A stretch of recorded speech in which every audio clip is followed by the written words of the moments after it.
Alhamdulillah kami bangga sekali dengan apa yang tadi disampaikan oleh Gus Muhaimin, gagasan, rencana terkait dengan bagaimana kita bisa merasakan manfaat dari pertumbuhan ekonomi disampaikan dan tadi semua gagasan-gagasannya terungkapkan, kami bersyukur sekali dan insya Allah ini menjadi bahan yang makin meyakinkan bagi kita tentang perlunya perubahan.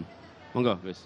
Ya, karena keterbatasan waktu tentu saja beberapa poin akan terus kita sosialisasikan kepada masyarakat bagaimana agar pembangunan yang berkeadilan, pembangunan yang merata, pertumbuhan ekonomi yang bisa dinikmati oleh seluruh rakyat menjadi prioritas, keadilan untuk semua. Saya kira itu tema yang akan terus kita perjuangkan.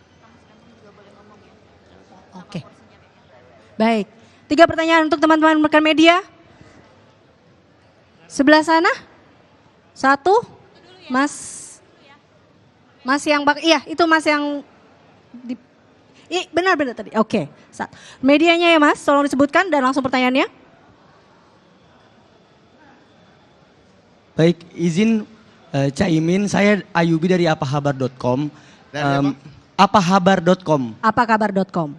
Ya, baik, pertanyaan saya tertuju dari tadi yang disampaikan oleh Caimin terkait dari statement Caimin yang bicara soal Banjarmasin Kasihan.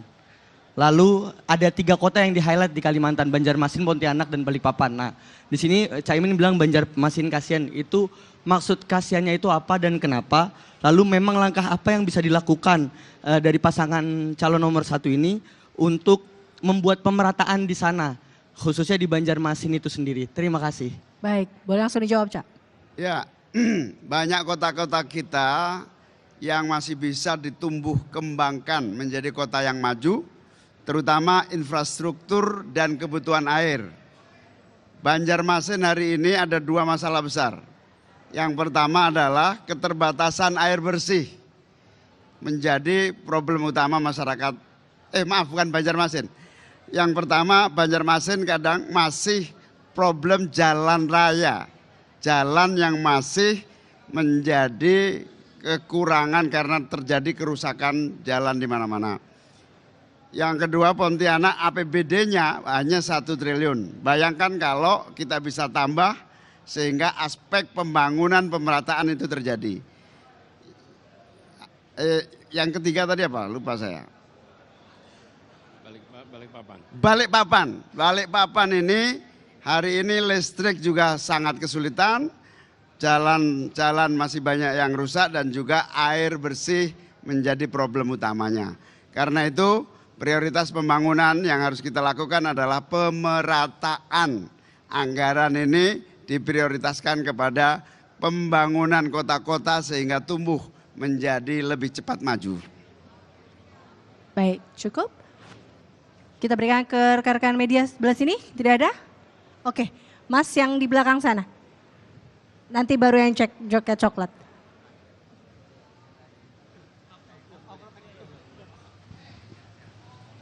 Ya, Assalamualaikum warahmatullahi wabarakatuh. Selamat malam, Caimin, Pak Anies. Saya Zulnis dari TVRI News Jakarta. Saya mau bertanya Pak mengenai strategi Mas Gibran yang tadi mengajukan pertanyaan dengan istilah-istilah sulit.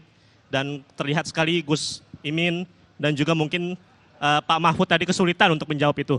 Bagaimana tanggapan Timnas Anies mengenai strategi tersebut? Terima kasih. Ya, namanya istilah itu kan banyak sekali. Ada nggak yang kadang kita hafal, ada yang kita kebetulan lupa singkatannya. Tapi ini biasa pertanyaan-pertanyaan yang bisa saja dimunculkan setiap saat dan yang penting kita akhirnya ngerti substansinya dan bisa menjelaskan dengan tepat apa yang sebetulnya dengan kepentingan ekonomi syariah yang menjadi bagian dari kekuatan bangsa kita. Tambahan Mas Anies. Iya. Jadi ketika pertanyaan adalah soal terminologi teknis, pada level ini bisa dijawab dengan Google sebetulnya. Karena yang dibutuhkan di tingkat kepemimpinan nasional adalah hal-hal yang substantif. Dan ini yang sesungguhnya dibawa. Menurut saya sebagai pertanyaan itu sah, tapi juga publik bisa menilai kualitas pertanyaannya adalah kualitas pertanyaan aspek technicality, bukan aspek substansi. Padahal makin tinggi posisi, makin berfokus pada substansi. Dan di tingkat kepemimpinan nasional itu pada tingkat substansi. Tapi sebagai pertanyaan tentu sah-sah saja. Dan publik nanti akan menilai apakah memang ini format cerdas cermat untuk hafalan atau ini format tentang ideologi, gagasan, nilai yang kemudian diwujudkan dalam kebijakan. Baik, mohon maaf rekan-rekan media, nampaknya waktu kita terbatas. Terima kasih Pak Anies Baswedan dan Pak Muhaimin Iskandar. Terima kasih. Kita beri kesempatan untuk tim. Bismillahirrahmanirrahim. Assalamualaikum warahmatullahi wabarakatuh. Salam sejahtera kita sekalian. Selamat malam, shalom, om swastiastu, namo buddhaya. Terima kasih saudara-saudara sekalian. Baru saja kita bersama-sama menghadiri debat Wakil Presiden dalam rangka pemilihan Presiden dan Wakil Presiden tahun 2024. Alhamdulillah berjalan dengan baik dan saya ingin sampaikan pendapat saya bahwa gagasan-gagasan dari 3 cawapres ya, menurut saya semuanya positif, semuanya mengarah kepada keinginan untuk Indonesia maju, Indonesia sejahtera, rakyat baik. Tapi terus terang saja saya sangat bangga dengan calon wakil presiden saya. Ya, saya sangat bangga. Tadi saya katakan kalau saya seorang guru yang memberi nilai pada saat ujian, saya beri nilai 9,9 kira-kira gitu. Dan menurut saya ini objektif, ini nyata, semua rakyat bisa menilai, ya kita serius. Saya mewakili generasi yang saya menamakan generasi jembatan.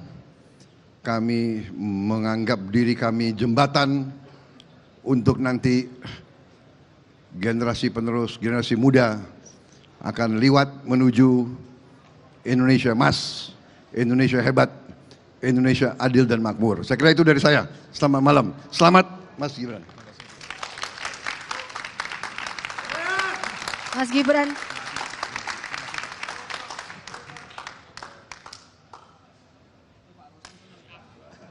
Baik, Mas Gibran, selamat malam. Mungkin nggak kelihatan soalnya saya di belakang kamera yang di depan Bapak. Perkenalkan, saya Gi dari era.id. Izin bertanya, tadi di segmen terakhir Pak Mahfud sempat menyinggung soal pertanyaan Mas Gibran terkait carbon storage itu yang disebut bahwa itu adalah tema debat keempat. Apakah ini akan menjadi catatan untuk KPU dari Pak Mahfud sendiri untuk kedepannya mungkin jangan sampai ada pertanyaan di luar dari tema. Dan yang satu lagi, kok tiba-tiba bajunya berubah Pak, pakai baju warna pink, itu alasannya apa ya Pak? Terima kasih. Boleh langsung dijawab Pak. Iya, soal carbon capture itu memang kita udah membuat catatan agak luas, tapi nanti pada tanggal 21. Jadi ditanyakan tadi tidak relevan, oleh sebab itu nanti kalau pertanyaan itu dibalikkan pada debat keempat nanti bisa kewalahan juga dia. Tadi saya tetap ikut aturan, termasuk tidak boleh meninggalkan podium, itu kan aturan. Kalau saya mau, wah bisa sambil nari-nari di depan. Tapi oke lah, itu kalau KPU kan ya begitu-gitu, yang tidak bertindak juga, tidak apa-apa. Cuma itu. Apa lagi? Kenapa tadi ganti baju Pak? Ada apa di balik baju? Kalau ganti baju Pak Ganjar yang jelaskan. Kenapa ganti baju nih? Ada warna pink dan ungu nih. Iya, ini Hari Ibu dan kita merayakan dengan dua warna yang biasanya dipakai ibu-ibu. Ada ungu dan pink.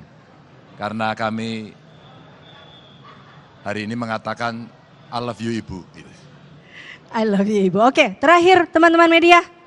Baik dari sebelah situ, silakan Mas. Ya, boleh maju Mas.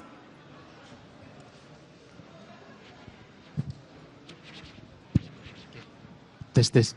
Oke, perkenalkan Mas Ganjar, Pak Mahfud. Saya Ibnu dari kantor berita Bloomberg Technos Indonesia.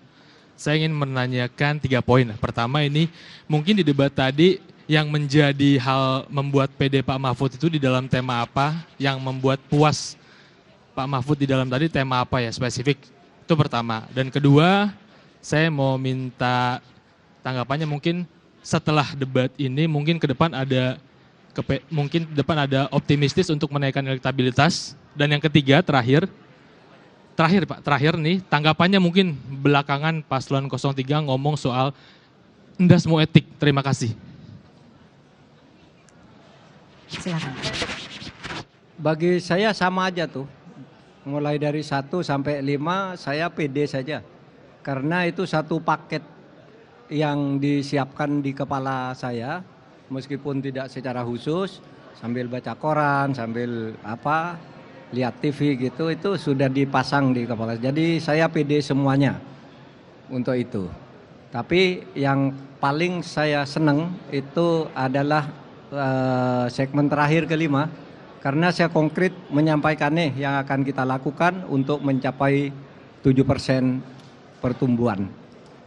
Itu lebih konkret, ada 21 agenda, dan itu adalah janji terbuka, sehingga nanti harus diusahakan untuk dilaksanakan kalau jadi, dan kalau tidak bisa dilaksanakan karena apa, rakyat tahu alasannya. Oh ini kesulitannya ini, dan seterusnya. Itu aja. Kalau soal apa tadi? Etik politik. Akhir-akhir ini Paslon 3 sering bicara. Yang nomor 2 tadi apa ya? Sudah ya?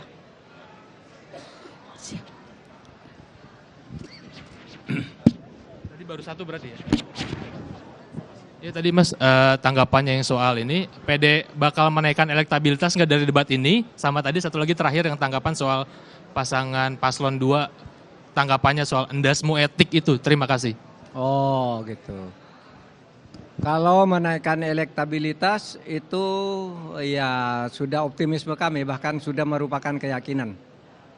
Elektabilitas ini akan terus bergerak dari yang ada, karena survei itu setiap hari bisa berubah. Dan itu tergantung pada perkembangan situasi sampai pada hari terakhir. Soal istilah endasmu etik itu tidak ada di tempat kami, jadi saya tidak tahu. Baik, Pak Ganjar ingin menambahkan apa cukup? Cukup. Baik, cukup teman-teman media. Baik, terima kasih Pak Ganjar dan juga Pak Mahfud MD. Terima kasih. Kami berikan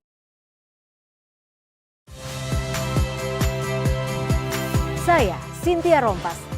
Saksikan program-program Kompas TV melalui siaran digital, pay TV, dan media streaming lainnya. Kompas TV, independen, terpercaya.